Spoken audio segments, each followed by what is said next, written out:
አይሁዶች ሁሉ ጊዜ አንድ ጥያቄ አላቸው። ፍጻሜ የሚባል ነገር ፍጻሜው መቼ? የምድር ፍጻሜ መቼ? የዓለም መጨረሻውስ ምልክቱ ምንድነው ይላሉ። ፍጻሜን ሰው በጣም ይጓጓል። ለዛ ነው በቤተክርስቲያን አካባቢ ጉባኤ የሚሞላው መቼ እንደሆነ ታውቃላችሁ? ነገረ ፍጻሜ ሲል የነገር መጨረሻ ሲባል መጨረሻ ይወዳል። መጨረሻውን ንገረኝ ይላል ያገሬ ሰው። ቶሎ መጨረሻውን አውቆ መሄድ ይፈልጋል። ሰው ሁሉ የነገሩን ፍጻሜ ለማየት ይጓጓል። አሁን እነዚህም አይሁዳውያን የፍጻሜ ፍርሃት አላቸው። ምንድነው ፍጻሜው ሲሉ ኖ ፍጻሜው በማን እጅ ነው ያለው ይላቸዋል። በእኔ እጅ ነው ያለው ይላቸዋል። ወዴት ሲባል መንግስተ ሰማይ ነው የሚሄደው። ያ የአብ ቤት ነው። ያ ቤት ሰፊ ቤት ነው። ያ ቤት ለሁላችንም የሚሆን ነው። አሁን በተለያየ ቤተ እምነት አጥር ውስጥ ሆነ እንደተቀመጥ ነው አይደለም። የት ነው ያ ቤት ሲባል በሰማይ ያለ ለሁሉ ሙሉ የሆነ ቦታውን ማን አዘጋጀው ስንል ራሱ ይናገራል። ስፍራን ምን ልላችሁ ዘንድ ላዘጋጅላችሁ። ኢየሱስ ያዘጋጀልን ስፍራ አለ። ልባችሁን ዛሬ እንዳይታወክ ልባችሁ በምንም ነገር እንዳይወርድ ነው። እግዚአብሔር ይመጣል፣ ይመለሳል። የሚመለሰው ግን ዝም ብሎ አይደለም፣ ስፍራን አዘጋጅቶ ይመለሳል። ለምን ስንል ራሱ ደግሞ ስፍራን ያዘጋጀው ክርስቶስ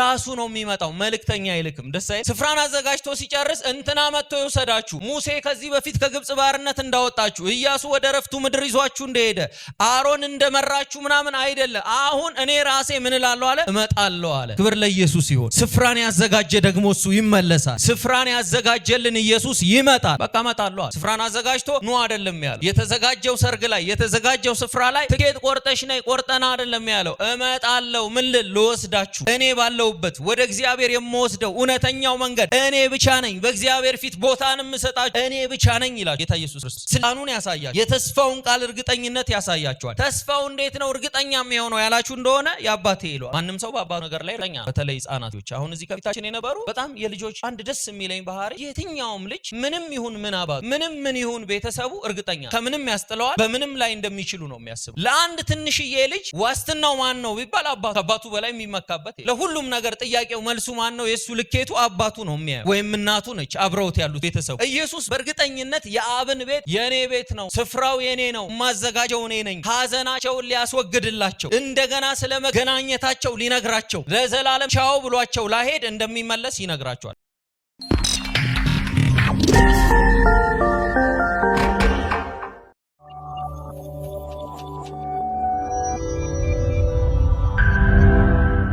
ዛሬ የምንነጋገርበት ሐሳብ ንጉሱ ኢየሱስ ይመለሳል። ዮሐንስ ወንጌል ምዕራፍ 14 መጽሐፍ ቅዱስ የያዛችሁ እሱን ታወጡልኝና የዮሐንስ ወንጌል ምዕራፍ 14 ከቁጥር 1 እስከ 3 ድረስ እሱን እናነብና እንደገና ደግሞ በዮሐንስ ራእይ መጽሐፍ ላይ ራሱ የዮሐንስ ወንጌል ጸሐፊ የሆነው በ19ኛው ምዕራፍ ላይ ከቁጥር 11 እስከ 16 ያነሳቸውን ሁለት ነገሮች ለማየት እንሞክራለን። በዮሐንስ ወንጌል ምዕራፍ 14 ጌታ ኢየሱስ ክርስቶስ ወደ አብ የሚወስደው መንገድ እርሱ እንደሆነ ለደቀ መዛሙርቶቹ ነግሯቸዋል እና ስለሚመጣም ስለሚመለስበትም አንዳንድ ነገሮች እየተናገረ ነው ያለው። ግን አስቀድመን ከዛ በፊት ምዕራፍ 13 ላይ ጌታ ኢየሱስ ክርስቶስ አንድ ነገር ተናግሮ ነበር። ምን አይነት ንግግር ስንል ጌታ ኢየሱስ ክርስቶስ ልሄድ ነው፣ እኔ ወደ አብ ልሄድ ነው፣ ከአብ የመጣሁበት ሰዓት ደርሷል፣ ወደ አብ የምመለስበት ጊዜ አሁን ቀርቧል፣ ትቻችሁ ልሄድ ነው ሲል ልባቸው ታውቋል እና የደቀ መዛሙርት ልብ ወርዷል፣ ድንጋጤ ውስጥ ገብተዋል። ምክንያቱም ተስፋ ያረጉት አብሯቸው የቆየው ለ3 ዓመት ተኩል ሲያስተምራቸው ሲመግባቸው የነበረው ጌታ ድንገት ተነስቶ ልሄድ ነው ትቻችሁ እኔ ወደ አባቴ ልሄድ ነው ሲል ድንጋጤ ተፈጥሯል። ይሄ ማንኛውም ሰው ላይ ያለ ድንጋጤ ነው እና ልክ ምዕራፍ 14ም ሲጀምር ስለመመለሱ ተስፋ ሊነግራቸው ሲፈልግ ጌታ ኢየሱስ ክርስቶስ አንድ ነገር ተናገረ። ልባችሁ አይታወክ አላቸው። ልብ እየታወከ ነው ያለው፣ ድንጋጤ ውስጥ ነው ያሉት እነዚህ ሰዎች። አሁን ልባችሁ አይታወክ ሲላቸው ይህ ክፍል በመጨረሻው ወቅት ላይ ጌታ ኢየሱስ ክርስቶስ የተናገረው ነገር አለ። ወንድሞቼና እህቶቼ ምን ተናግሯል ስንል የስንብት ንግግር በደንብ ነግሯቸዋል። ሊያውቁት ሊገባቸው በሚችል መልኩ ኢየሱስ ክርስቶስ የስንብት ንግግር አድርጓል። አሁን ደግሞ እንደገና ልባቸው ለታወከባቸው ልባችሁ ምን አይበል አይታወክ እያለ ይነግራችሁ። ይሄ መጨረሻው ፋሲካ ሰሞን ነው። ጌታ ኢየሱስ ክርስቶስ ከዚህ ዓለም የሚወጣበት ጊዜ ደርሷል። ወደ መጣበት የሚሄድበት ወቅትና ሰዓቱ እንደደረሰ በእርግጥ ይታወቃል፣ በእርግጥ ደርሷል። ስለዛ ደቀ መዛሙርቱ ስለ ኢየሱስ መሄድ ከሰሙባት ቅስፈት ጀምሮ ልባቸው ታውቋል፣ ተጨንቀዋል። ምክንያቱም ተስፋ አድርገውታል፣ ተከትለውታል፣ አብረውት ነበሩ፣ ዋጋ ከፍለዋል። ሁሉን ጥለው መረባቸውን ጥለው ስራቸውን ጥለው ከኢየሱስ ጋር ጉዞ የጀመሩ ሰዎች ናቸው። ድንገት ተነስቶ ጌታ ኢየሱስ ክርስቶስ 14ኛው ምዕራፍ ላይ ልባችሁ አይታወክ አለና በእግዚአብሔር እመኑ፣ በእግዚአብሔር እመኑ፣ በእኔም ደግሞ እመኑ የሚል አሁን አንድ ተስፋ የሚሰጥ የተስፋ ንግግር ጌታ ኢየሱስ ክርስቶስ ጀመረ። ኢየሱስ በመመለስ ከእነርሱ ጋር የዘላለም ህብረት እንደሚያደርግ እንደሚመጣ እንደሚመለስ የዘላለም ህብረት እንዳለው አጽንኦት ይሰጣቸዋል ወይም ተስፋ ይሰጣቸዋል። ኢየሱስ በስንብት ንግግሩ ወቅት ደቀ መዛሙርቱን አሁን ማጽናናት ጀመረ። ምክንያቱም ሊበተኑ ነው፣ ሊሸሹ ነው፣ ተስፋቸው በሙሉ ተሟጦባቸው ነው ያሉት። ግን ጌታ እንደሚሄድ ብቻ አይደለም ነግሯቸው የጨረሰው፣ ደግሞ እንደሚመለስም ነግሯቸው ሄደ። እመጣለሁ እመለስም አለው፣ እኔ ትቻችሁ አልሄድም፣ ግራ ተገብታችሁ በዚህ ሁኔታ አልቀርም ብሎ ጌታ ኢየሱስ ክርስቶስ ሲናገር እናያለን። እነሱ ምን ሆነዋል ሲባል ልባቸው ተጨንቋል፣ ጭንቀት ውስጥ ነው ያሉት። አሁን ልባቸውን ሊያረጋጋ አንድ ቃል ተናገረ። ምን የሚል ስንል ልባችሁ አይታወክ። እስኪ ልቤ አይታወክም በሉ። በቃ ልባችን አሁን ዓለምን ስታዩ የሚድል ኢስት አፍሪካን ጦርነቱን ውዥንብሩን ስታዩ ዓለም ተዋክባለች። ዓለም ድንጋጤ ውስጥ ነው ያለችው። ዓለም ፍርሃት ውስጥ ነው ያለችው። ነገስታት ጨንቋቸዋል። ለኛ ግን አንድ ተስፋ አለ። ምን ሲባል ከዘላለም ዘመናት በፊት በእግዚአብሔር ሐሳብ ውስጥ የተነገረን እውነት አለ። ምን የሚል ስንል ልባችሁ አይታወክ። የኛም ልብ አይታወክም። ለምን ሲባል ዓለም ትጨርሳለች። ዓለም ስትጨርስ ግን ኢየሱስ ይቀጥላል። ዓለም ስትጠፋ ግን መንግስተ ሰማይ የሚባል ህይወት ይቀጥላል። ስለዛ አትጨነቁ። ጭንቀታችሁ ከመጠን ያለፈው ጭንቀት ጤነኛ አይደለም አለ ጌታ ኢየሱስ ክርስቶስ። ከመጨነቅ ይልቅ እንዲታመኑ ጋበዛቸው። ስሜታዊ መጨነቅ አለ፣ መንፈሳዊ መጨነቅ አለ። በዚህ ዘመን በዚህ ሰዓት ማለት ነው። ደቀ መዛሙርቶቹም እዚህ ውስጥ ገብተዋል። በእግዚአብሔር ማመን እንዳለባቸው ጌታ ኢየሱስ ክርስቶስ አጽንኦት ተሰጥቶ ነገራቸው። በእግዚአብሔር እመኑ ሲል በአባቴ ማለቱ ነው። በአብ እመኑ፣ በአብ እንዳመናችሁ ሁሉ በእኔም እመኑ። ለምን? እርሱ ራሱ የባህሪ አምላክ ስለሆነ፣ እርሱ ራሱ እግዚአብሔር ስለሆነ፣ እርሱ ራሱ መለኮት ስለሆነ ሰው ብቻ እንዳይደለ እንዲያምኑበት ስለፈለገ በአባቴም እመኑ በእኔም ደግሞ እንበሉ አለ። እመኑ ካለ በኋላ ለምን ይሄን ቃል ደጋግሞ ነገራቸው? በአባቴም እመኑ በእኔም ደግሞ ምን በሉ አለ? እመኑ። ለምን አለ ያለ እንደሆነ እምነት ወዳጆቼ የፍርሃት መፍቻ ነው። ከፍርሃት የምንወጣው በእምነት ብቻ ነው። ከፍርሃት የምናመልጠው በእምነት ብቻ ነው። ከሞት ያመለጥነው በእምነት ብቻ ነው። ከስጋት የምንተርፈው በእምነት ብቻ ነው። ኢየሱስ የችግሮቹ መኖሮቹን አልካደም። ችግር አለው፣ ፍርሃት አለው፣ ስጋት አለው። ነገር ግን በእርሱና በእቅዱ ማመን ከነዚህ ሁሉ ያሳርፋል። እቅድ አለኝ አላቸው። እኔ እንድታምኑብኝ የያዝኩት አጀንዳ አለ አላቸው። ማን? ኢየሱስ ክርስቶስ። ለምን ሲባል አምላክም ስለሆነ ያምኑበት ዘንድ ፈልጎ ስለነበር። ለዛ ነው እሱ የፈጠረን ምን አይለንም? አይረሳን። የፈጠረን እግዚአብሔር ሊረሳን አይችልም። ያስከተለን እግዚአብሔር ሊተወን አይችልም ማለት ነው። ከእርሱ ጋር ለዘላለም እንድንኖር ስፍራን ሊያዘጋጅ ሄዷል። ስፍራን ሊያዘጋጅ ኢየሱስ ሄዷል። ስለዛ ስፍራ ላዘጋጅ እሄዳለሁ ብሎ ዮሐንስ 14 ላይ ይነግራቸዋል። ቁጥር 2 ላይ በአባቴ ቤት ብዙ ምን አለ? መኖሪያ አለ። አሁን በደንብ ስሙኝ። ጌታ ኢየሱስ ክርስቶስ እኔ እኮ የምሄደው ላልመለስ፣ እኔ እኮ የምሄደው ትቻችሁ ልቀር አይደለም። ታዲያ ለምንድነው ጌታ ሆይ የምትሄደው ሲሉት ደቀ መዛሙርት ግራ ሲጋቡበት ኖ በአባቴ ቤት ብዙ መኖሪያ አለ፣ እዛ ቦታ አለ። እንዲያስ ባይሆን ባላልኳችሁ ነበር። ስፍራን አዘጋጅላችሁ ዘንድ ምን እላለሁ አለ? ሄዳለሁ አለ። ምንድነው የአባቱ ቤት? የኢየሱስ የአባቱ ቤት የት ነው? ጠይቃችሁ ታውቃላችሁ? የት ነው የኢየሱስ የአባቱ ቤት? መንግስተ ሰማይ፣ የዘላለም ማረፊያ፣ የዘላለም መኖሪያ፣ በክርስቶስ ኢየሱስ ዳግመኛ ለተወለዱ በሙሉ ያለፋንበት፣ ያልደከምንበት፣ ያልቆጠብንበት፣ ውጣ ውረድ የሌለበት፣ አንድ ነገር ኮንትሪቢዩት ያላረግንበት፣ አንዳች ሽራፊ ነገር ያላዋጣንበትን ኢየሱስ በአባቱ ቤት ምን ሊያዘጋጅልን ሄዷል? መኖሪያን ሊያዘጋጅ ሄዷል። ረፍትን ሊያረግ ሄዷል። ይሄ ለማን ነው የተዘጋጀው ሲባል ለደቀ መዛሙርት ብቻ አይደለም። እያንዳንዱ በክርስቶስ ኢየሱስ ላመነ የእግዚአብሔር ልጆች ለሆኑ ሁሉ በመንግስተ ሰማያት ስፍራ ተዘጋጅቷል። ክብር ለኢየሱስ ይሁን። ስፍራን አዘጋጅቶልናል። መኖሪያን አዘጋጅቶልናል። ይሄ አሁን አይሁዶች ሁልጊዜ አንድ ጥያቄ ያላቸው፣ ፍጻሜ የሚባል ነገር፣ ፍጻሜው መቼ ነው? የምድር ፍጻሜ መቼ ነው? የዓለም መጨረሻውስ ምልክቱ ምንድነው ይላሉ። ፍጻሜን ሰው በጣም ይጓጓል። ለዛ ነው በቤተ ክርስቲያን አካባቢ ጉባኤ የሚሞላው መቼ እንደሆነ ታውቃላችሁ? ነገረ ፍጻሜ ሲባል፣ የነገር መጨረሻ ሲባል መጨረሻ ይወዳል ሰው። መጨረሻውን ንገረኝ ይላል ያገሬ ሰው። ቶሎ መጨረሻውን አውቆ መሄድ ይፈልጋል። ሰው ሁሉ የነገሩን ፍጻሜ ለማየት ይጓጓል። አሁን እነዚህም አይሁዳውያን የፍጻሜ ፍርሃት አላቸው። ምንድነው ፍጻሜው ሲሉ ኖ ፍጻሜው በማን እጅ ነው ያለው ይላቸዋል። በእኔ እጅ ነው ያለው ይላቸዋል። ለምን ሲባል በእርሱ እጅ የተዘጋጀ ስፍራ ስላለ፣ በአባቱ ቤት የተዘጋጀ ቦታ ስላለ። ወዴት ነው ግን የምትሄደው? እንዴት ነው የምትሄደው ሲሉት መሄጃው ወዳጆቼ አንድ ነገር ነበር። መሄጃው መስቀል ነበር። የሚወጣው በመስቀል ነበር። ከዚህ ዓለም ኢየሱስ ክርስቶስ የሚወጣበት አንዱ መንገድ የመጣበትም ዓላማ የመስቀል ዓላማ። ከመስቀሉ በስተቀር ወንጌሉ ባዶ ነው። ወንጌላችን መስቀል ነው። መስቀሉ ምንድነው ሲባል ክርስቶስ ኢየሱስ ከዚህኛው ዓለም ወደዛኛው ዓለም ያሻገረን እውነት ያለበት ሕይወት ያለበት ድህነት ያለበት መከራና ስቃይ ያለበት የክርስቶስ መስቀል ነው። በመስቀሉ በኩል ከዚህ ዓለም ምን እላለሁ አለ? እሄዳለሁ፣ እወጣለሁ አለ።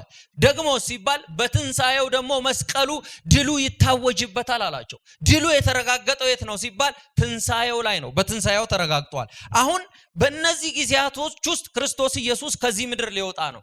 በመስቀል በኩል ይወጣል፣ በትንሳኤ በኩል ከዚህ ዓለም ይወጣል። በእርገቱ ደግሞ ተመልሶ አንዴ ለእስከ ዘላለም እስከሚመጣ ድረስ ሄዷል ማለት ነው። አሁን ልሄድ ነው አላቸው። ወዴት ሲባል መንግስተ ሰማይ ነው የሚሄደው። ያ የአብ ቤት ነው። ያ ቤት ሰፊ ቤት ነው። ያ ቤት ለሁላችንም የሚሆን ነው። አሁን በተለያየ ቤተ እምነት አጥር ውስጥ ሆነ እንደተቀመጥ ነው አይደለም። የት ነው ያ ቤት ሲባል በሰማይ ያለ ለሁሉ ሙሉ የሆነ ቦታውን ማን አዘጋጀው ስንል ራሱ ይናገራል። ስፍራን ምን ልላችሁ ዘንድ ላዘጋጅላችሁ።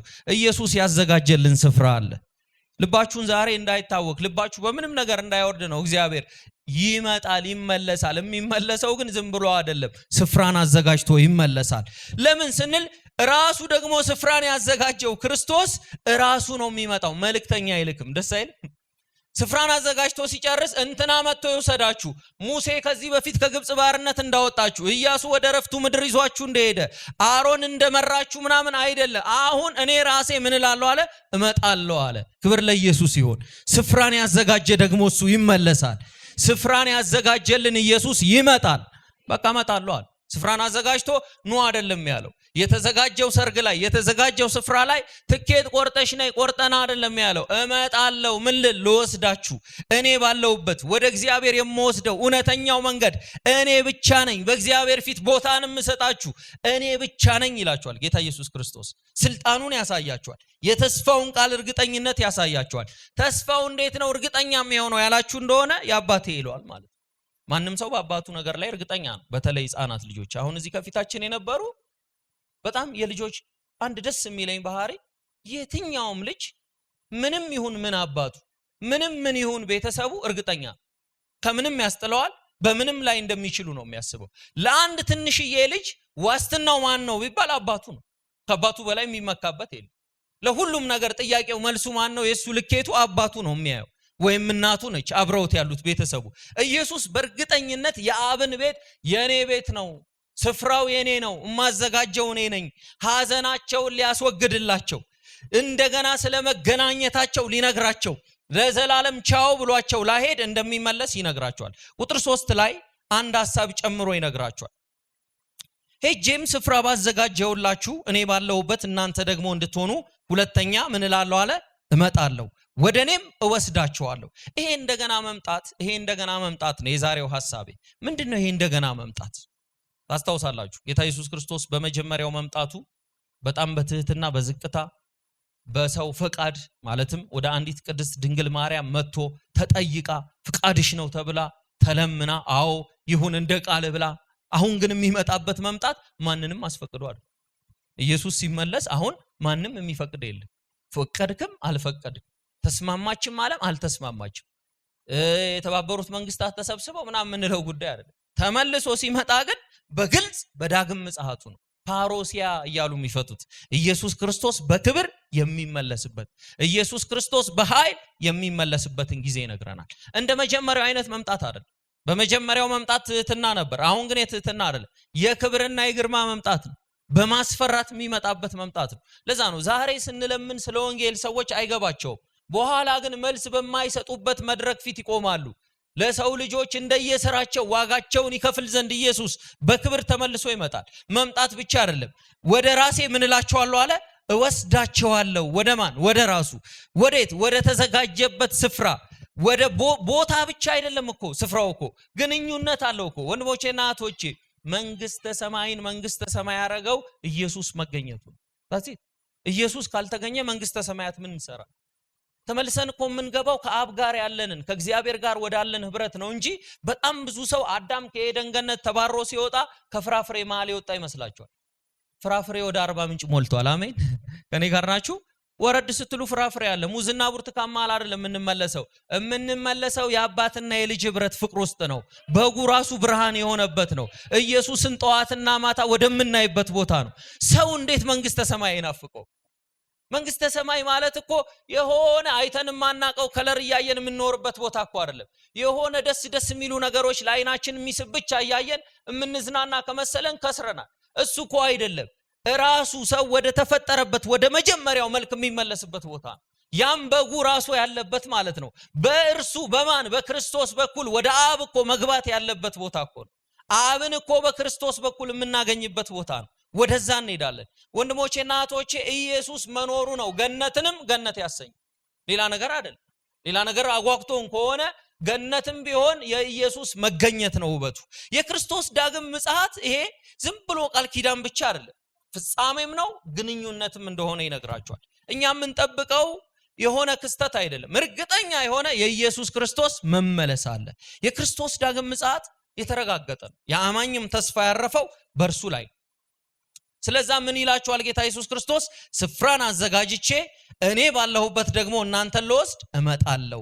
ለዛ ነው ቲቶም በመጽሐፉ ላይ እንደዚህ አለ፣ ይህ የተባረከ ምንድነው አለ? ተስፋ። የተባረከ ተስፋ ምን እንደሆነ ታውቃላችሁ? የተባረከ ተስፋ ምን እንደሆነ ታውቃላችሁ? ነገ የምታገኙት ነገር አይደለም። ነገ የምታገኙት ሀብት አይደለም። ነገ የምታገኙት ዝና፣ ነገ የምታገኙቸው ልጆች እነሱ አይደሉም የተባረከ ተስፋ። አስረግጬ እነግራችኋለሁ። የተባረከው ተስፋ የጌታችን የኢየሱስ ክርስቶስ መመለስ ነው። ኢየሱስ ሲመለስ ነው የተባረከው ተስፋ የተባለው። ሌላው ምድር ላይ ያለው ተስፋ በሙሉ ይጠፋል። ትናንትና ያልነበረን ነገ ልናገኘው እንችላለን። እሱም ተስፋ አይደለም። ገንዘብ ተስፋ አይደለም። ትዳር ተስፋ አይደለም። ሀብት ተስፋ አይደለም። ጤና ተስፋ አይደለም። እድሜም ተስፋ አይደለም። ተስፋ ምንድነው ሲባል ራሱ ኢየሱስ ክርስቶስ መመለሱ ነው። ያ ምን አይነት ተስፋ ነው ሲባል ለኛ የተባረከ ተስፋችን እሱ ነው። ይሄ የተባረከ ተስፋችን ይመጣል ምን ሊያረግ ሲባል ቅድስናና ጽናትን ሊሰጠን በእርሱ ፊት ሊያኖረን ክርስቶስ ዳግመኛ ተመልሶ ይመጣል። ይህን የጻፈው ወንድማችን ዮሐንስ በራእይ ዮሐንስ ላይ ተናገረውን አብሬ አያይዤ አነሳለሁ።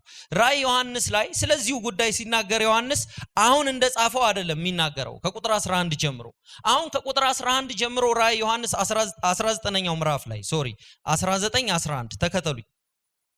19:11 ላይ ዮሐንስ አሁን አንድ አዲስ ነገር ያያል።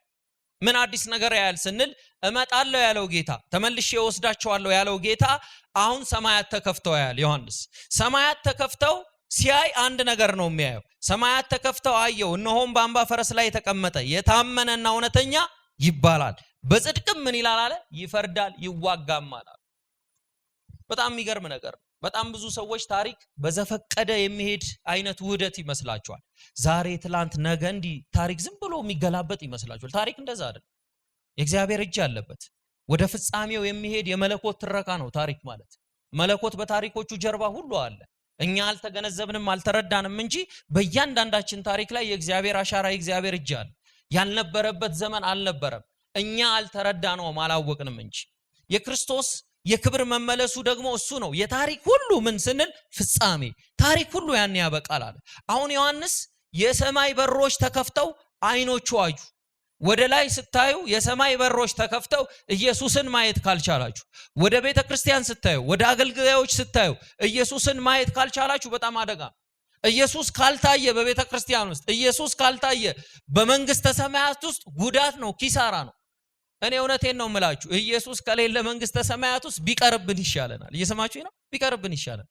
እሱ ነው ዋስትናችን፣ እሱ ነው መኖሪያችን። ስለዛ ዮሐንስ ራእይን ሲጽፍ በፍጥሞ ደሴት ላይ በጣም እኮ የሚገርም ነው። እግሩ በፈላ ዘይት እየተቀቀለ የ80 ዓመቱ ሽማግሌ በረዶ ላይ አስቀምጠውት ያ ሁሉ መከራ ያ ሁሉ ስቃይ ንጉሠ ነገሥቱ ዶሚቲያኑ እየገረፈው እያሰቃየው ምን እንደሚል ታውቃላችሁ? በጌታ ቀን በመንፈስ ነበርኩ ይላል። አይኑ የበራለት አማኝ ዙሪያው ላይ ያለውን ችግር አይደለም ያው፣ ከችግሩ በላይ ያለውን እግዚአብሔርን ያያል። አይኑ የተከፈተለት በመከራ ውስጥ እንኳን ክርስቶስን ማየት ይችላል። አሁን ዮሐንስ በዛ ሁሉ ስቃይ ሰማይ ተከፍቶ አየው አለ። ሰማይ ተከፍቶ ሲያይ አንድ ነገር ነው ያየው። ምንድነው ያየው ሲባል መጀመሪያ በምህረት የሚታወቀው በይቅርታ የሚታወቀው ለሰው ልጆች ጤና ፈውስ ሲለፋ የነበረው ሲያገለግል የነበረው እሱ ኢየሱስን አሁን በምህረት ትዕይንት አይደለም ማየው አለ። በምንድነው ሲባል በግርማው አየውት አለ። ልክ አያችሁ አይኑ ተከፍቶ ራእይ 19 ላይ ዮሐንስ ወደ ላይ ሲያይ ኢየሱስን በምን ያየዋል መሰላችሁ? በምህረት ትዕይንት አይደለም በግርማ ትዕይንት ያየዋል። አሁን እንደ መጀመሪያው አይደለም አለ። በአህያ ተቀምጦ ወደ ኢየሩሳሌም በትህትና የመጣው ጌታ አሁን ግን በነጭ ፈረስ ላይ ተቀምጦ ይመጣል አለ። መጀመሪያ ለትህትና በአህያ ተቀምጦ መጣ። ለራሱ እንኳን የነበረች አህያ አልነበረችውም፣ በተውሶ አህያ መጣ። እንደውም ዝም ብላችሁ የኢየሱስን ታሪክ እኮ ስታነቡ ይገርማችኋል። አሁን አንዳንድ ጊዜ ያ ጅሬ ሹክ ይለናል አይደል? ቤት የለህም አይደል? መኪና የለህም፣ ቁጠባም የለህም፣ ምንም የለህም ይላል። እንደ ኢየሱስ ራሱ እኮ ምንም አልነበረው። እየሰማችሁኝ ነው? እስኪ ኢየሱስ ምንም አልነበረውም በሉ። ድምጻችሁን ልስማ እየተከተላችሁኝ እንደሆነ። አህያዋ የተወሶ ነች ታውቃላችሁ አይደል? ሰምታችሁኛል? የተወሶ አህያ ነች። መቃብሩ የተወሶ ነው። ራት የበሉበት ቤት የተወሶ ነው። የተወሶ ቤት ማለት ነው። ሲጠጉት ራሱ እንደሚል ታውቃላችሁ? ለቀበሮች ጉድጓድ፣ የሰማይ ወፎች መስፈሪያ ያላቸው፣ የሰው ልጅ ራሱን የሚያስጠጋበት የለውም፣ ምንም የለውም ይላችሁ። ሰው ሞቶ እንኳን እርግጠኛ ነኝ እድር አላችሁ። እኔ እድር አለኝ ማለት መቀበሪያ ቦታ አለ። ኢየሱስ እኮ መቀበሪያ ቦታ የለ። የተውሶ መቃብር ውስጥ እኮ ነው የገባው። የተውሶ አርማታዊ ዮሴፍ መጥቶ እኮ ነው የተባበራቸው። ምንም እኮ የለውም የሚያስጠጋበት። ሁሉን የያዘ ሁሉን የገዛ ሁሉን ያስተዳደረ ዝቅ ብሎ ምንም ሳይኖረው ምስኪን ሆኖ መጣ። ለምን ሲባል እኔና እናንተን በአብ ፊት ቤት ሊያሰጠን ስፍራ ሊያሰጠን መኖሪያ ሊሰጠን። እሱ መኖሪያ አልነበረውም። መኖሪያ ያለው የዓለማት ሁሉ ጌታ በምድር ላይ ተንከራተተ እና አንዳንድ ጊዜ ሹክ ሲለኝ ኢየሱስ ራሱ ምንም የለውም ብሏል። ግን በሰማይ ቤት አለ፣ በሰማይ ስፍራ አለ። እኛ ሀገራችን በሰማይ ይሆን። አሁን የመጀመሪያው አመጣጡ በአህያ ላይ ነው ተቀምጦ የመጣው፣ በትህትና ነው የገባው። አሁን ግን በነጭ ፈረስ ላይ አለ። ድልን፣ ንጽህናን እንዲሁም ኃይልን ይገልጣል። ይሄ ነጭ ፈረስ በደንብ ስሙኝ። ድልን ያሳያል፣ ንጽህናውን ያሳያል፣ ደግሞ ሲባል ኃይሉንም ያሳያል። አሁን እንደ ተሰቃየ በግ አይደለም ኢየሱስ የሚመጣው፣ የሚታረድ በግ አለው አይደል ዮሐንስ መጥምቁ ዮሐንስ በሩቅ አይቶት እነሆ የዓለምን ኃጢአት የሚያስወግድ የእግዚአብሔር በግ፣ የሚታረድ በግ፣ በሸላቾቹ ፊት ዝም የሚል በግ የተባለው እርሱ አሁን ግን አለ ሰማይ ሲከፈት የይሁዳ ነገድ የነገስታት ንጉስ አንበሳ ነው የሚያየው ማለት ነው። አሁን ሁለተኛ ሲያየው እንደ በግ ሳይሆን እንደ ነገሰ አንበሳ አየውት አለ። እንደሚታረድ በግ ሳይሆን ሰማይ ሲከፈት ኢየሱስ እንደ ነገሰ አንበሳ ይታያል። ለምን ሲባል ክብሩ ግርማው ማለት ነው። አሁን ዮሐንስ ራእይ የሰማይ አዋጅን ያያል። የክፋት ጊዜ ሁሉ አንድ ነገር ነግራችኋለሁ። የዚህ ምድር የክፋት ጊዜ ሁሉ አገዛዝ ጊዜያዊ ነው፣ ያበቃል። አንድ ቀን አለ የተቀጠረለት ቀን። ያ ቀን ሁሉ ሲጠፋ የክርስቶስ ዘላለማዊ ግዛት ይጀምራል። ያን ጊዜ መክበር ትጀምራላችሁ። አሁን የተስፋ አልሰጣችሁ፣ አጉል ተስፋ አልሰጥም ለክርስቲያን። አሁን ትከብራለህ፣ አሁን ኖ ክርስቶስ ሲመጣ መከራ ላሳዩን ድልን እያሳየ ላስጨነቀን ለዚህ ዓለም ሁሉ መልስ እየሰጠ ያን ቀን ከሱ ጋር በክብር እንከብራለን። ያን ቀን በራሱ በአብ ፊት እንከብራለን። ታውቃላችሁ ይሄ ምድር እኮ በራሱ ነው የሚከብረው። በጣም ብዙ ሰዎች ባላቸው ነገር ነው የሚከብሩት። በነውራቸው በሆዳቸው አምላካቸው የሆነባቸው ነውራቸው ክብራቸው የሆነባቸው ናቸው። ነገር ግን አንድ ክብር አለ። ይሄ በራሱ ሲከብር የኛ ግን በላይ በሰማይ ይከብራል። በዘላለም ውስጥ መክበር የሚባል ነገር አለ። ክብር ለኢየሱስ ይሁን። ስለዚህ አይኑን ከፍቶ ሲያይ ኢየሱስን አየው። እንዴት ነው ያየው ስንል ቁጥር 11 እና 12 በጣም የሚደንቅ ነው። ነጭ ፈረስ ያያል። ክርስቶስን እንደ ታማኝና እንደ እውነተኛ ባህሪ ያያል ማለት ነው። እርሱ ታማኝ ነው፣ እርሱ እውነተኛ ነው ይነላል። ምንድነው ይሄ ነጭ ፈረስ? ሞራል ድልን፣ ንጽህናን፣ መለኮታዊነትን የሚያሳይ ኃይልን ግርማን የሚያሳይ ሆኖ አየውት አለ። ደግሞም ክርስቶስ ለእያንዳንዱ ቃል ታማኝና እንደገና ሲባል በእያንዳንዱ ፍርድ ላይ እውነተኛ እንደሆነ ይመሰክራል አለ ዮሐንስ። ልድገምላችሁ ይሄን በደንብ ስሙኝ። ኢየሱስ ክርስቶስ ለሚናገራቸው ለየትኛውም ቃል እውነቴን ነው የምላችሁ እሱ ታማኝ ነው። የተናገረውን እሱ ምን ያደርገዋል? ይፈጽመዋል። ያላችሁን እሱ ምን ያደርገዋል? ወደ መሆን ያመጣዋል። ፍርዱስ ሲባል እውነተኛ ነው አለ። ስሙ ምንድነው ሲባል እርሱ አለ ታማኝና እውነተኛ ይባላል አለ። ሁለት ስም ነው ያየሁት አለ። ሰማይ ተከፍተው ዮሐንስ ከዛ ሲል እንደ እሳት ያሉ አይኖቹ እያንዳንዱን በምድር ላይ ያሉትን ሚስጥሮች ሁሉ ይገልጣሉ። ከእርሱ አይን የተሰወረ ዮሐንስ እንደዛ ነው ያየው። አስቀድሞ ያየው ኢየሱስ አሁን ተለወጠበት። በመጀመሪያ ያየው ኢየሱስ ያ ምስኪን የነበረ የሕማም ሰው አይደለም። አይኖቹ እንደምን አለ? እንደ እሳት ነበልባል ይሆን፣ ድምፁ እንደ ብዙዎች የሚያስፈራ፣ እግሮቹ በቶን እንደጋለ ነሐስ አለ። ባየውትም ጊዜ እንደምን ሆንኩኝ አለ? እንደሞተ ሰው ሆንኩኝ። የከበረውን ኢየሱስን ማየት ይሆንል። የተሻለውን ኢየሱስን ማየት ይሆንልን። ከችግራችን የሚያወጣውን ኢየሱስን ማየት ይሆንልን። በቃ በጣም ብዙ ሰው አሁን አእምሮም እይታውም ተወስኗል። ካየ በጣም ይቅርታ አድርጉልኝ እንግዲህ የደፈርኳችሁ ከሆነ በጣም ይቅርታ ጠይቃችኋለሁ። ካየ በዚህ ዘመን ያለው ክርስቲያን የሚያየው መኪና ነው። እግዚአብሔር አይናችንን ይክፈትልን። ካየን ኢየሱስን ማየት ይሆንልን። ግዴላችሁም ተስማሙ። ካየን ክብሩን ማየት ይሆንልን። ካየን መንፈሱን ማየት ይሆንልን። ከቁሳቁስ እግዚአብሔር ያውጣን። የከበረውን እግዚአብሔር ያሳየን። በቃ ከታየ ኢየሱስ ነው እኮ። ሰማይ ሲከፈት እንኳን መልአክ እኮ አይታይም። እናንተ መልአክ እኮ አላየውም ማለት መልአክ አይደለም ዮሐንስ የሚያየው። የሆኑ እልፍ ጊዜ አላፋት መላእክት አይደለም የሚያየው። እነሱ እንኳን ሊያዩት የማይችሉ ተሸፍነው፣ ዮሐንስ ግን ማንን ያለው አለ? በጉን ያለው አለ። እርሱን ማየት ይሆንልን። ይሄንን ነው ማየው አለ። ብዙ ዘውዶች አለ በራሱ ላይ ብዙ ዘውዶች የጫነ አይኖቹም እንደ እሳት ነበልባል፣ በራሱም ላይ ስንት ዘውዶች? ብዙ ዘውዶች። ከእርሱም በቀር አንድ እንኳን የማያውቀው ስም የተጻፈ አለው። ማንም ሰው የማያውቀው ስም አለ። ከእርሱ በቀር ማንም ሰው ይህን ስም አያውቀውም አለ። ደግሞም በራሱ ላይ ብዙ ዘውዶች። ምንድናቸው እነዚህ ዘውዶች? ሁለንተናዊ ሉዓላዊነት። ሁለንተና የሆነ ሉዓላዊ ማን ነው? እግዚአብሔር ነው። በምድር ሁሉ ላይ ስልጣን ያለው ማን ነው? እርሱ ነው። አሁን ፍጥረት ሁሉ ወደደም ፈቀደም ጠላም ፍጥረት ሁሉ ለእግዚአብሔር አብ ኢየሱስ ክርስቶስ ጌታ እንደሆነ ይመሰክራል። ጉልበት ሁሉ ለኢየሱስ ምን ይላል? ይንበረከካል። አሁን ቸርች መታችሁ ስትንበረከኩ በጣም ሐሴት አርጉ። በጣም ሐሴት አርጉ። እኛ አሁን ወደንና ፈቅደን ነው አይደል መተን የምንበረከከው? ከኔ ጋር ናችሁ? ወደንና ፈቅደን ነው የምንበረከከው። አንድ ቀን ይመጣል፣ ይሄ ጉልበተኛ ሁሉ ይንበረከካል። ይሄ ኃይል ሁሉ ይንበረከካል። ፍጥረት ሁሉ ወደደም ጠላም ተንበረከክ ተለምነው አይደለም፣ በጉልበት ይንበረከካል። እኔ አይደለሁም፣ ራሱ ያንበረከካቸዋል። አንተ አይደለም፣ ራሱ ያንበረከከዋል። ጉልበት ሁሉ የሚንበረከክለት አንድ ስም ብቻ ነው። ይሄ ስም የኢየሱስ ስም ነው። በቃ ይሄን ይነግረናል። በእያንዳንዱ ላይ እርሱ ምንድነው ሲባል ገዢ ነው፣ ሁሉን ይገዛል፣ ሁሉን ያስተዳድራል ይላቸዋል። በነጭ ፈረስ ላይ ያለ አዲስ ድል አድራጊ፣ በስልጣኑ ሙሉነት የሚመጣ የሚረጋገጥ የኢየሱስ ክርስቶስ ይለናል። የመጨረሻና እንከን የለሽ ፈራጅ መሆኑን ይነግረናል። በነገራችን ላይ ኢየሱስ ክርስቶስ የመዳናችን ምክንያት ነው እንደምንለው ሁሉ ለፍርድም ምክንያት ነው። እየሰማችሁኝ ነው? ለፍርድም ምክንያት ነው። ለኛ ለምንድነው? የመዳኛችን አለት ነው። ለማያምኑት የሚፈርደው እሱ ነው። ሰይጣን በሰው ላይ ፍርድ። ከኔ ጋር ናችሁ? ሰይጣን በአንድ ሰው ላይ ፍርድ። ያላመነው ሁሉ የሚፈርድበት የነገስታት ንጉስ ነው።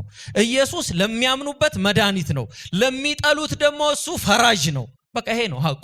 ማንም በሰይጣን ፍርድ ውስጥ አይገባም። ፍርድ ሁሉ ለማን ተሰጥቶታል ስለሚል ለወልድ ተሰጥቶታል።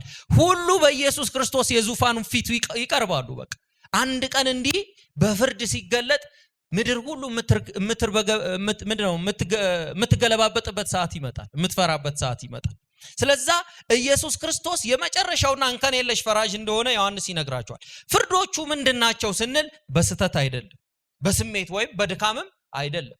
እውነተኛና ጻድቅ ፈራጅ ነው አለ። ቁጥር 13 በጣም ይደንቃል። ቁጥር 13 በደም ምን ያለ? ተከተሉኝ። በደም የተረጨ ልብስ ተጎናጽፏል። ስሙ ማን ነው አለ? እስኪ በሉት፣ ስሙ ማን ነው? እስኪ ጮክ በሉ፣ ስሙ ማን ነው? የእግዚአብሔር ቃል ተብሏል አለ ዮሐንስ። ቁጥር 13 የክርስቶስ ማንነት የእግዚአብሔር ቃል የተባለው ማን ነው? እሱ የእግዚአብሔር ቃል ስንል የመጀመሪያው የሚያነሳውን ሐሳብ ኢሳይያስ 63ን አለማንበብ ንፉግነት ነው። ኢሳይያስ 63ን አውጡና ተከተሉኝ ወይኔ ያነብላቸዋል። ኢሳይያስ 63 ላይ ስለዚህ ነገር ተናግሯል። ኢሳይያስ ምን ብሎ ስንል ይህ ከኤዶምያስ ልብሱም የቀላ ከባሶራም የሚመጣ አለባበሱ ያማረ በጉልበቱም ጽናት የሚራመድ ማን ነው አለ ኢሳይያስ። አስቀድሞ ኢሳይያስ አይቶታል። በጽድቅ የሚናገር ለማዳንም የምበረታ ማንኛ አለ? እኔ ነኝ ማለት የሚችል ማለት ነው። ቀሚስ ስለምን ቀላ አለ ኢሳይያስ። አስቀድሞ አያችሁ በትንቢት ነው የሚያየው። ልብስስ በወይን መጥመቂያ እንደሚረገጥ ሰው ልብስ ስለምን መሰለ? መጥመቂያውን ብቻዬን ረግጫለሁ፣ ከአሕዛብ አንድ ሰው ከኔ ጋር አልነበረም። በቁጣዬም ረግጫቸዋለሁ፣ በመዓቴም ቀጠቀጥኳቸው። ደማቸውን በልብሴ ላይ ተረጭቷል፣ ልብሴንም ሁሉ አሳድፌአለሁ። የምበቀልበትም ቀን በልቤ ነው፣ የምቤዥበትም ዓመት ደርሷል። አሁን ዮሐንስ ራእይ 13 ላይ ከኢሳይያስ ትንቢት ጋር የተገናኘ ይመስላል። እንዴት ነው የተገናኘው ስንል በደም የተነከረ ልብሱ ይላል። ይሄ በደም የተነከረ ልብሱ ታስታውሳላችሁ። ቀሚሱን ዕጣ ተጣጣሉበት፣ በልብሱም ላይ አላገጡበት። ንገረን እስቲ አንተ የእግዚአብሔር ልጅ ነህ አሉት። አንተ የአምላክ ልጅ ነህ፣ እውነት ከእግዚአብሔር ነው የመጣው አሉት። ስለኛ በደል ስለኛ ኃጢአት በደም ራሰ፣ በደም ተነከረ፣ በደም ተጨማለቀ፣ ስለ ሰው ልጆች ኃጢአትና በደል። አሁን ግን የሚበቀልበት ዓመት ላይ የኢየሱስ ልብስ አይደለም በደም ይርሰው፣ የጠላቶቹ ልብስ በደም ይርሳል።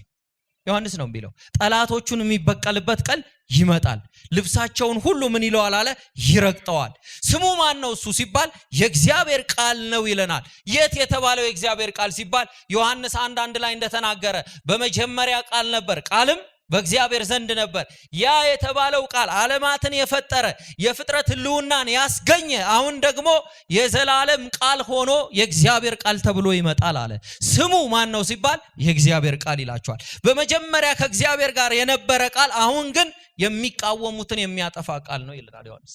የሚቃወሙትን ምን የሚል የሚያጠፋ ቃል ነው። ያ ሊያድነን የመጣው ያ ቃል አሁን ራሱ ምን ሆኖ ይመጣል ሲባል ሊያጠፋ ይመጣል። እኔ በደንብ ነው አስረግጬ የምነግራችሁ።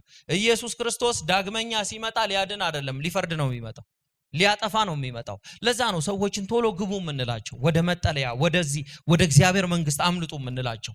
ያዳነን ያን ቃል አሁን የሚፈርድም ቃል ነው። በአንድ ወቅት ብርሃን ይሁን ያለው መለኮታዊ ድምፅን ያመጣው በኃጢአትና በጨለማ ላይ ግን አሁን ሊፈርድ ይመጣል። በጨለማ ሁሉ ላይ ጉልበቱን ሊገልጥ ይመጣል አለ። ቁጥር 13 ቁጥር 14 ተከተሉኝ። ቁጥር 14 አብረውት ደግሞ ስለሚመጡት ዮሐንስ በራእይ ላይ ይናገራል። ምን ብሎ ሲባል ቁጥር 14 ላይ አንድ የሚገርም ነገር ይናገራል። በሰማይም ያሉት ምኖች ጭፍሮች ነጭና ጥሩ ቀጭን የተልባም እግር ልብስ ለብሰው በአምባዮችም ላይ ፈረስ ተቀምጠው ይከተሉት ነበር። አሁን ሲመጣ ኢየሱስ ብቻውን አይደለም፣ ከሰማይ ሰራዊት ጋር ይመጣል። ሰራዊት ናቸው። ሰራዊቶቹ ነጭና ንጹህ የሆነ ጥሩም የተርባ እግር ልብስ የለበሱ ቅዱሳንን ይወክላሉ። ታጅቦ ነው የሚመጣው። ያን ጊዜ እንደሄደው ብቻውን አይደለም፣ በክብር ሲመለስ በቅዱሳን መላእክት በእግዚአብሔር መለከት ድምፅ ከእግዚአብሔር ታጅቦ ከሰማይ ኢየሱስ በክብር ይወርዳል። እንደ መጀመሪያው አይደለም አመጣጡ። የመጀመሪያው አመጣጡ በግርግም ነበር። የመጀመሪያው አመጣጡ ዝቅ ብሎ ነበር የመጣው። አሁንስ ሲባል በክብር ይመጣል። ከእርሱ ጋር የሚመጡት ሰይፍ አይዙም። ክርስቶስ ለምን ብቻውን ይዋጋቸዋል? ክርስቶስ ከአፉ በሚወጣው ቃል ጦርነቱን ምን ይላል? ያሸንፋል ይለናል። ከቃሉ በቀር የጦር መሳሪያ ያስፈልገውም ይላል ዮሐንስ። ቅድስናው ለሰራዊቱ ሁሉ ድምቀት ነው። የማን? የበጉ ቅድስና። ኢቭን ኢፍ የሰዎቹ ቅድስና አይደለም፣ የራሱ ቅድስና ለሰራዊቱ ለሚያጅቡት ከክርስቶስ ጋር ለሚመጡት ምንድነው ሲባል ድምቀት፣ ውበት ነው። ቤተክርስቲያን ለድል አትዋጋም። እየሰማችሁ ነው? እናንተ ለድል አትዋጉ። እኛ ለድል እንድንዋጋ አልተጠራንም። ይልቁንስ ከድል እንድንጀምር ነው እንጂ ከድል ጀምረናል። የትኛው ድል ሲባል ኢየሱስ ድል ያደረገበትን ይዘን። ድላችን ምንድነው? ከራሱ ከንጉሱ ጋር መሆን ነው ይለናል። ከማን ጋር? ከእግዚአብሔር ልጅ ከጌታ ከኢየሱስ ክርስቶስ ጋር ነው። ልክ እንደ አንድ እንትን አስቡት። አንድ ድል አድራጊ ጀነራል እና አንድ ድል አድራጊ ጀነራል ከፊት ይሄዳል፣ ከኋላ ይከተሉታል አይደል? ወታደር ይከተለዋል፣ ህዝብ ይከተለዋል። ምን ስላደረገ? ድል ስላደረገ። ድል አድርጎ ሲገባ ይከተሉታል። አማኞች ክርስቶስን እንዲህ ነው የሚከተሉት። ያኔ በሚመጣበት ጊዜ በሚመለስበት ጊዜ ሰው ድል አድራጊውን ነው የሚያየው። ያሸነፈውን ጀነራል ነው እንጂ የሚታየው፣ ያሸነፈው ከፊት ያለውን ዋና መሪውን ነው እንጂ ከኋላ ያሉት ይታያሉ እንዴ? አይታዩም። ማን ነው የሚታየው ሲባል ድል አድራጊው። እነሱስ ከኋላ ይከተላሉ። ቅዱሳን የተባሉት በሙሉ ከእርሱ ኋላ ይመጣሉ። ጸጋን ለብሰው የማንን? የክርስቶስን ጸጋ። ጋሻ ይዙ የእርሱን ጸጋ ለብሰው ይከተሉታል አለ። በሰማይ ላይ ያሉት ጭፍሮችም ነጭና ጥሩ ቀጭን የተልባም እግር ልብስ ለብሰው በአምባዮች ፈረስ ላይ ተቀምጠው ኢየሱስን ይከተሉታል አለ። ቁጥር 15 አሕዛብንም ይመታበት ዘንድ ስለታም ሰይፍ ከምን ወጣ አለ? ካፉ ወጣ።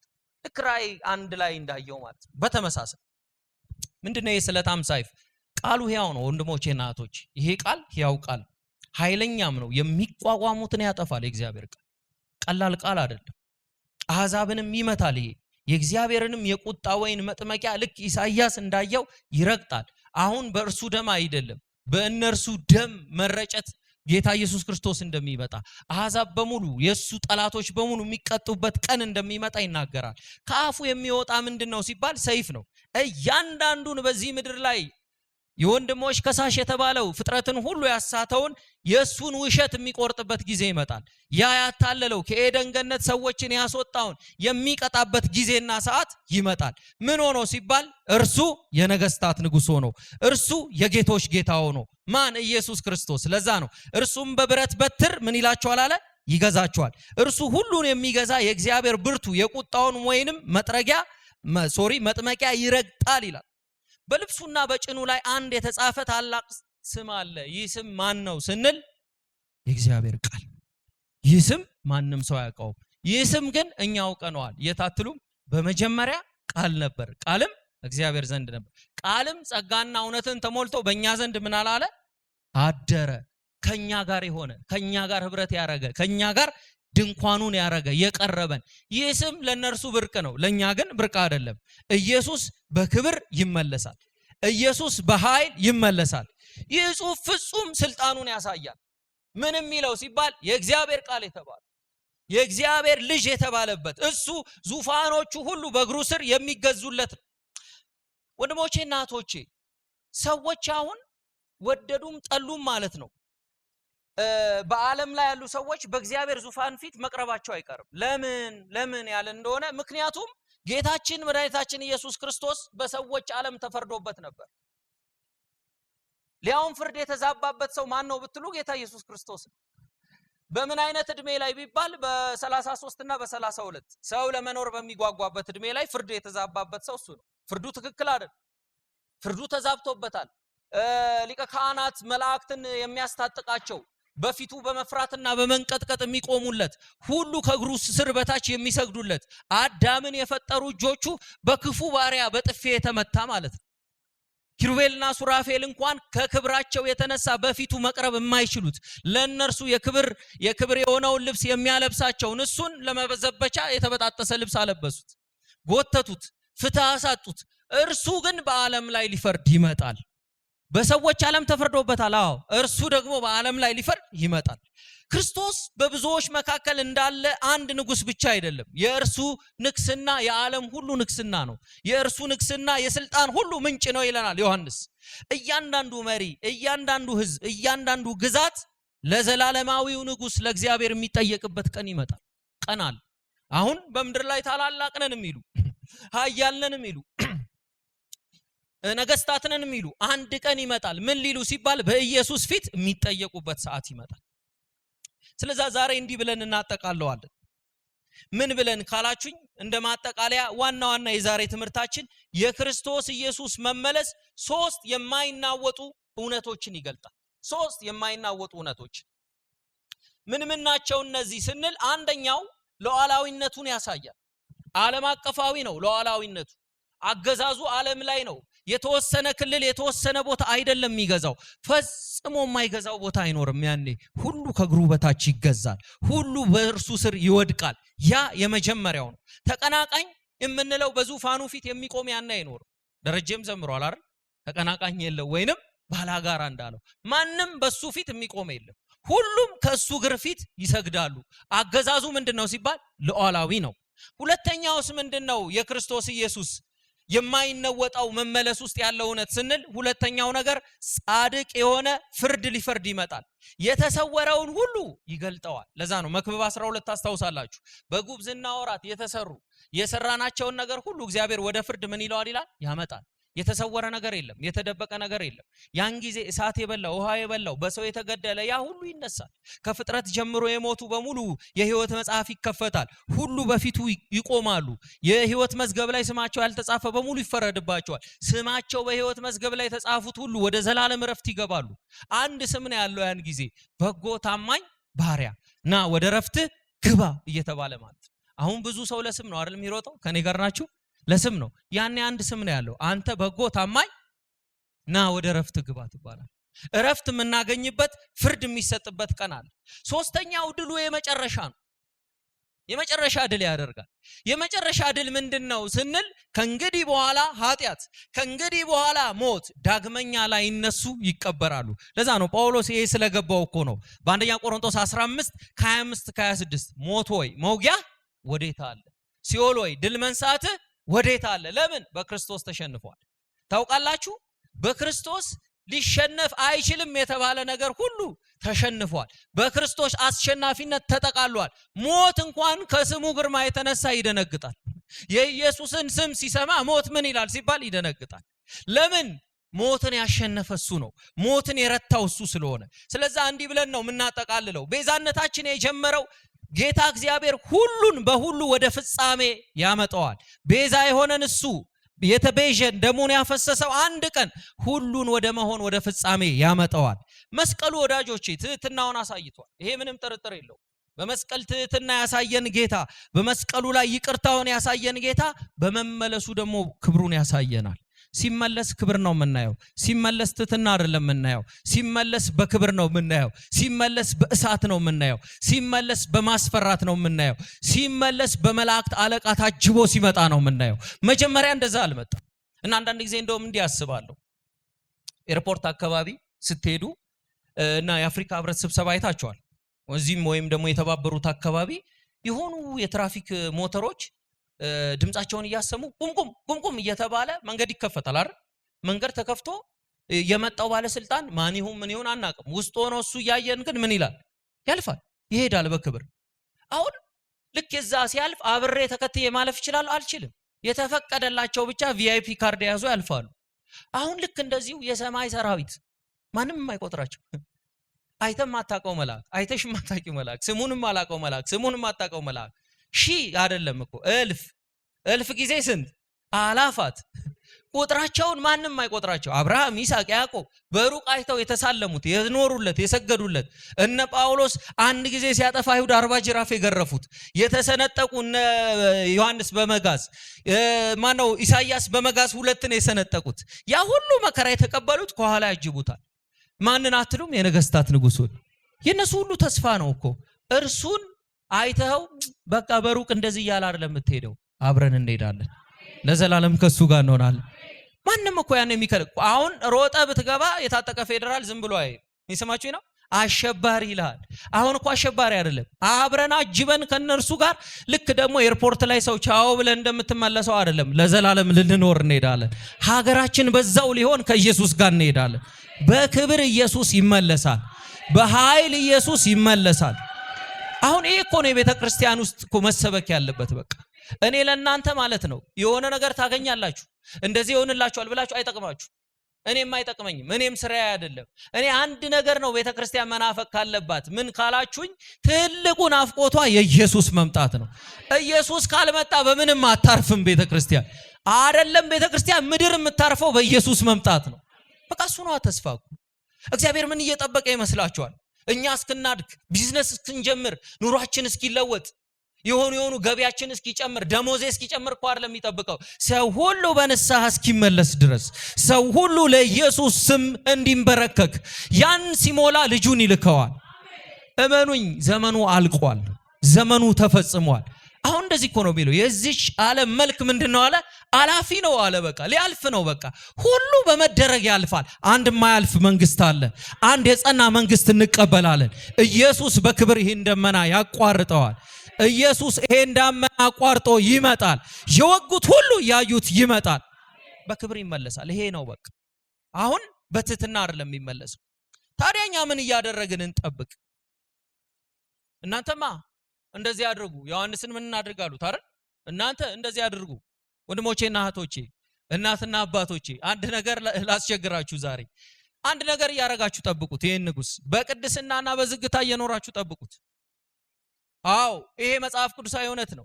ማንም በጉን ማየት ቢፈልግ፣ ማንም ከበጉ ጋር እራት መብላት ቢፈልግ፣ ማንም በበጉ ፊት መቆም ቢፈልግ ራሱን በንጽህናና በቅድስና ይጠብቅ። እንዴት ይቻላል በዚህ ምድር ላይ? እንዴት ይቻላል በዚህ ሲስተም ላይ? ኦኬ ችግር የለውም አልቻልክም። አዎ የልጁ የክርስቶስ ኢየሱስ ደም ከኃጢአት ሁሉ ያጥባል። ና በንስሐ ቅረብ። የሚያነጣ የሚያጥብ ሳሙና የኢየሱስ ደም አለ። በደሙ ጠብ። አንድ ቀን ደግሞ ይመጣል። ምን ሲባል ፍጹም የሆነውን ቅድስና ከእርሱ እንካፈላለን። ራሱ አለ አይደል ጳውሎስ የሰላም አምላክ ሁለንተናችሁን ይቀድሳል። የምትቀደሱበት ጊዜ ይመጣል። ተቀድሳል። አዎ ድንገት ሸርተት እያደረገ ነው። አይዞ አትፍራ፣ ና ወደ ቤቱ። የሚያጥብ ሳሙና አለ፣ የሚያነጻ ሳሙና አለ። ምዕራብን ከምስራቅ እንደሚያርቅ እንዲሁ የሚያርቅ እግዚአብሔር አለ። ኃጢአታችንን ከኛ የሚያርቅ አለ። ተቀድሰዋል፣ ተቀድሰዋል። ስለ ቅድስና ስንማር ድሮ ትንሽ ያልተስተካከለ ትምህርት ነበር። ኦሬዲ እናንተ በክርስቶስ ኢየሱስ ተቀድሳችኋል።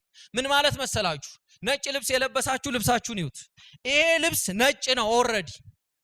ምን ሲባል ስፍራዊ ቅድስና በክርስቶስ ኢየሱስ ተቀድሳችኋል። እዚህ ውስጥ አሁን ያልተቀደሰ ሕዝብ የለም፣ ሁሉም ተቀድሷል። ክብር ለኢየሱስ ይሁን። በአንደኛ ቆሮንቶስ 11:6-11 ላይ እንደዚህ ይላችኋል፣ ታጥባችኋል፣ ነጽታችኋል፣ ተቀድሳችኋል። ማን? እናንተ። በማን? በክርስቶስ ደም። እሺ ድንገት ደግሞ ጠብ አለበት በሉ። እዚህ ላይ ቆሻሻ ነገር ይጣላል እንዴ? አይጣልም። ለምን?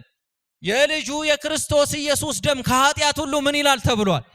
አሁንም ያነጻል። ይሄ ደም አሁንም ትኩስ ነው። ይሄ ደም ያጥባል። ይሄ ደም በቃ። ከዛ ሲባል ደግሞ ይሄ ሂደታዊ አንተ የምትፈልገው ነው። ግን ቆሻሻ ነክቶ አንሸራቶ ወድቀ ትንሽ በደረት ተኝተ እዛው ለምን ትቀራለህ? ተነስ፣ ቅድስናን ፈልግ። ትቀደሱ ዘንድ ምን በሉ ይላል መጽሐፍ? ፈልጉ። ሂደታዊ ቅድስናው መጨረሻ ላይ ምን አለ ስንል ራሱ የሰላም አምላክ ሁለንተናችንን ይቀድሰዋል። ለዘላለም ኃጢአት የሌለበት ግዛት ውስጥ እንገባለን።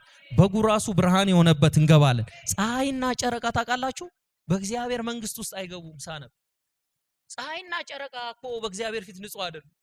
እኔ በደለኛውን አንተ በደለኛውን ግን ንጹህ ብሎ የተቀበለ ፀሐይና ጨረቃ ያፍራሉ። ለማን? ጌታቸውን ማየት ይሸፈናሉ። ንጹህ አይደሉም። ፍጥረት በሙሉ ንጹህ አይደለም። ደሙን ያፈሰሰው ለፍጥረቱ ሁሉ አይደለም፣ ለሰው ልጆች ነው። ኢየሱስ ደሙን ያፈሰሰው እኔን ሊያነጻ ነው። ደሙን ያፈሰሰው ትኩስ በሆነ ደሙ ያነጻናል። ደግሞ ዘላለም ኃጢአት ላይ ገዛን፣ ሞት ላይ ገዛን፣ እንባ ሁሉ ከዓይናችን የሚታበስበት የዘንባባን ዝንጣፌ የምንይዝበት አንድ ቀን ይመጣል። ያ ቀን በቅርብ ይሆናል። ኢየሱስ ይመጣል። ስለዚህ በቅድስና ኑሩ። ምን ታርጊች ሙሽሪት? ምን ታርጊች ቤተክርስቲያን? ቤተክርስቲያን እኛ ማለት ነን። ጣሪያና ግድግዳ አይደለም ቤተክርስቲያን። እኛ ምን እናርግ ሲባል ሙሽራው ሊመጣ ነው፣ ሙሽራው ሊገለጥ ነው። ሙሽሪት ምን ታርግ ሲባል በጽድቅ ልትገለጥ ይገባታል። ለምን? ሙሽራዋ ቀርቧል። ይሄ የሚገባን በእስራኤል በዓል ውስጥ ሳወራላችሁ ነው።